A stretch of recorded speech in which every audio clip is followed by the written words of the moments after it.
Now, on this channel, I don't like to cover content creator drama. I also don't like to cover culture war stuff. Obviously, I am transgender. Everybody knows that I'm transgender. I don't bring it up very often. I don't talk about these issues very often either, because I'd much rather talk about the economy and people's material conditions and things that aren't used to try and distract us from the salient issues in terms of how our party governed today. However, I thought that it must be worth talking about this very specific story because it's more than content creator drama, and it really calls into question the kind of media landscape that we have in this country surrounding this hot button issue around trans people. Now, F1nn5ter, who's called Jude, his name is Jude, I think he's using he, him pronouns at the moment, who just come out recently as being gender fluid and is now on HRT. I hope that they are enjoying their journey, and I wish them all the best in that journey, is a Twitch streamer, content creator, who is famous for a very long time from doing kind of cross-dressing streams and pretending to be a girl and omegle and having fun that way. Whatever. Great content creator. I think that he is very wholesome, has been very supportive of the trans community for a very long time, and now we understand why. He's very popular on places like TikTok and YouTube, and his channel there. And one thing that was kind of plaguing a lot of Finn streams was the fact that he was openly a cross-dresser rather than any kind of specific trans person. People mistook him for being trans before he came out all the time. And that led to people saying that he's just pretending to be trans for clicks, when he really wasn't doing that. He was just doing something that he enjoyed. But as he's always been a supporter of the trans community, he did a $25,000 donation to a group called Gender GP, which is a private healthcare service for trans people to get access quickly to HRT. To be entirely open with you, I use Gender GP personally. The NHS, as has been detailed in many videos on the topic, look at Philosophy Tube's video on the subject, the NHS has been really bad for trans people, and this is the wake of the fact that puberty blockers for under 18s have been removed from the NHS's care regime for gender variant individuals, because of Dr. Cass's review, or the interim report from the Cass review of NHS gender services, and of course the cultural war against trans people in this country from the right-wing press and from our politicians as well. You saw the Liz Truss filibuster, for what she was trying to push was far more draconian anti-trans policies in Westminster, which got filibustered as a private member's bill by both Tory and Labour MPs earlier on last week. And this has all come to a head recently, because F1nn5ter, the Twitch streamer, that's all he's just a Twitch streamer, he's not like a massively famous celebrity, has been doxxed by The Times. This is him talking about it on his Twitter. The Times just doxed my full name in an article to slander trans healthcare donations. Really dislike the political stuff, but I made this donation without fundraising to help trans adults in the UK who couldn't afford healthcare, because F1nn5ter is a wholesome individual. Took criticism from the trans community on board, has continued to being wholesome, and wants to give back to the community that broadly does support him. Like, trans people are usually pretty big fans of F1nn5ter. I am a fan too, and always have been a fan.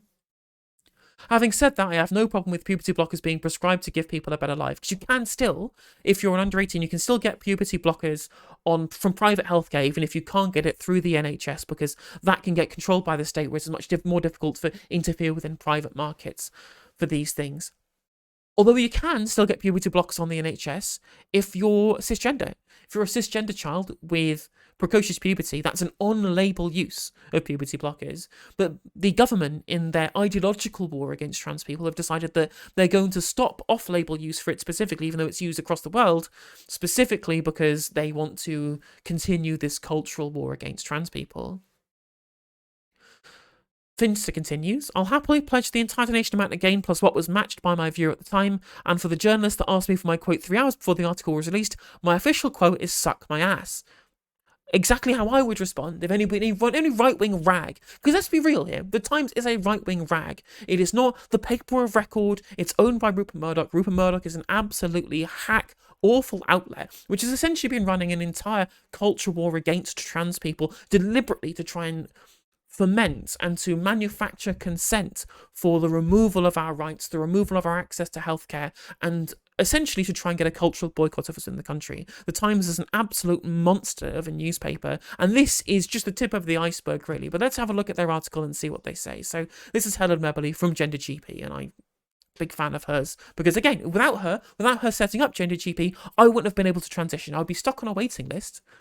And as we've seen from cases like in the incredibly sad cases of other people in this country, they have unfortunately taken extreme measures when they realised they were never going to get care on the NHS because they couldn't afford going private. Right? That's the reality we live in due to the absolutely terrible long waiting lists for trans people in NHS, which force people to go private. So I'm glad at least these things exist, even if I'd rather not use private healthcare. Puberty Blocker Clinic accepted 20k donation from Sugar Daddy. GenderGP, which privately prescribes hormone drugs to children, they don't prescribe hormone drugs to children, they prescribe puberty blockers to children. Hormone replacement therapy is only available to people once they're an adult. That's what happens in this country, and this is a very, very special case. You look at people in Germany with with Kim Petras, like she got things earlier than she would have done because there was special intervention from medical professionals. Oh yeah, 100%, Comrade Jock. This is absolutely, the kind of the sign of a totalitarian and draconian ideologues looking to undermine trans people's autonomy and individual rights. Yeah, literally, just trying to describe queer people as degenerates. That's the kind of language and rhetoric that you get specifically from the Times, even though they try and present themselves as the impartial paper of record. They aren't that at all. It is absolutely slandering. It's garbage. Slandering in the colloquial term rather than in the legal sense. But hormone replacement therapy is when you get cross-sex hormones to change your hormone balance to be that of the opposite sex. Puberty blockers just pause puberty to give you time to be able to understand your own gender and choose whether you want to transition and then move forward towards other therapies such as HRT, such as GRS, etc., etc. So a private clinic that's vowed to defy an NHS directive banning the prescription of puberty blockers, they're not defying an NHS directive. They are not linked to the NHS. They are private. They can do what they want. They're not defying anything. The change in the rules only applies specifically to what the NHS can prescribe. It's nothing to do with private. This is really strange framing. They accepted this donation from somebody who paid F1nn5ter, specifically the male YouTuber, thousands of pounds to behave like a submissive girl, which is the scandal here. The scandal that the Times are running with specifically is what this previous donor had tried to get out of F1nn5ter in terms of content, rather than necessarily whether donations to private healthcare services is something that is laudable or not, because they can't undermine the donation. They have to somehow use the framing of this by framing F1nn5ter and the donor themselves as being somehow degenerate or socially unacceptable, to use that to smear GenderGP and trans healthcare altogether. GenderGP, which is run by Helen Webberley, a GP from South Wales, has provided children as young as 9 with drugs that can suppress puberty hormones following online consultations. Yes, that's how prescribing medicine works. That's how prescribing private medicine works, when you have private conversations with your doctor that the state should not be getting involved in. It's not a loophole in the guidelines to say they can still be provided by private providers, though. It's just because the state literally cannot, unless they pass laws. Unless they change what the laws are, they can't interfere what private individuals do outside of the state-owned NHS. That's the difference here. It's not a loophole when it was never supposed to apply to them in the first place. Campaigners have warned that children and parents could migrate from the NHS to online clinics running a Wild West operation. Interesting, supposed to be an unbiased quote there. Campaigners, what they mean is a tiny minority of incredibly obsessed online turfoids getting mad about the fact that people are making choices for themselves and their own bodies outside of what everybody else thinks. It's going back down to the idea of consensual gender therapy. Is there not somebody who forgot to ask? And it's just Kelly J. Keane Minshall waving signs around and wearing a dinosaur suit. Because really and truly, they've been absolutely fine to deal with from GenderGP. They've gone through multiple consultations. If you want to continue your therapy continually, month after month, you keep having to go back and do individual checkups. They will make you take blood samples. They will ensure that everything's going right for you in this, but still kind of having an informed consent model as well. So the idea that these people are running Wild West operations is entirely fictional and is being presented here as fact rather than as opinion, which is typical for the kind of hack journalism that you get from the Times. As a private company, GenderGP is financed through fees paid by the families of children wishing to change their gender, and also from adults who use their service as well. The vast majority of people who use GenderGP are adults. I am one, I use it. That's where they get most of their financing from, is from people who pay their fees as adults.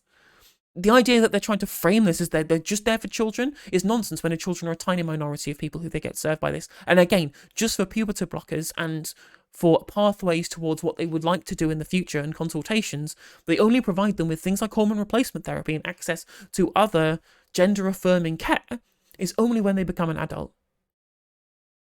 However, the clinic does accept donations for a fund it was set up to help those who are struggling to pay for their treatment. Exactly. So the funding itself isn't necessarily for gender GPs operations. It's there as hardship funds for people who can't be seen by the NHS but want to be able to have affordable healthcare elsewhere through the private sector. So what Finn is donating for here was subsidy for those who can't afford to, rather than just supplying gender GP with more money for them to do their normal operations. Among those who had given money to the fund is an anonymous American donor who gave a matched donation as part of a joint donation with the British YouTuber, whom he paid to be his online sugar baby, the Times can reveal. Reveal as in this open information. The donor, who goes by the name 10 Uses, gave f1nn5ter, a YouTuber from Birmingham with 500,000 subscribers, thousands of pounds to undergo laser hair removal, wear an outfit with the words Daddy's Princess written on it, and sit in a child's chair. It's not a child's chair, it's just a pink chair. It's just a pink gaming chair. Adults have gaming chairs. I had a gaming chair for ages. It was orange because I got it for free because I didn't choose the colour, but I have seen plenty of adults use pink gaming chairs. Just because it's pink doesn't mean it's for kids. And again, this donor didn't give them thousands of pounds to undergo laser hair removal. They wanted to do it, and they wanted donations to it, and this person donated to them.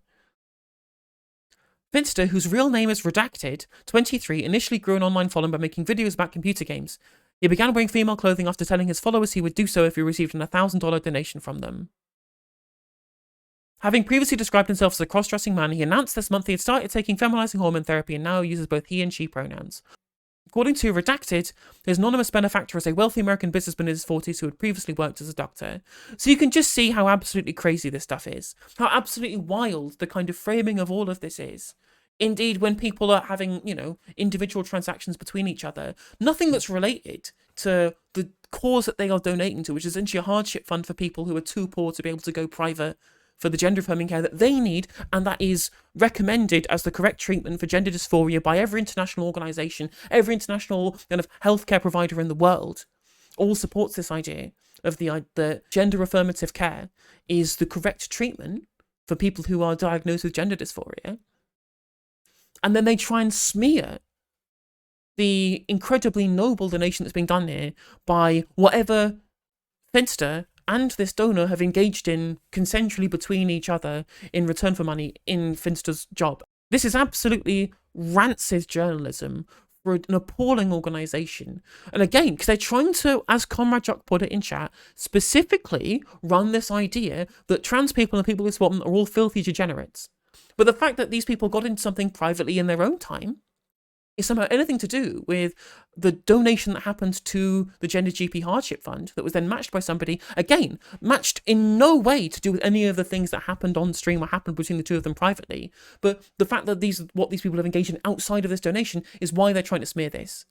They're saying a bunch of nonsense about what's happening with regards to Gender GP and the government's ban on NHS prescription of puberty blockers, and they're also trying to smear it with this insinuation that these people engaging in things makes them kind of, degenerate and embarrassing for the trans community. It's garbage, trash tier, gutter journalism from a rancid publication. In the words of f1nn5ter, fuck my ass.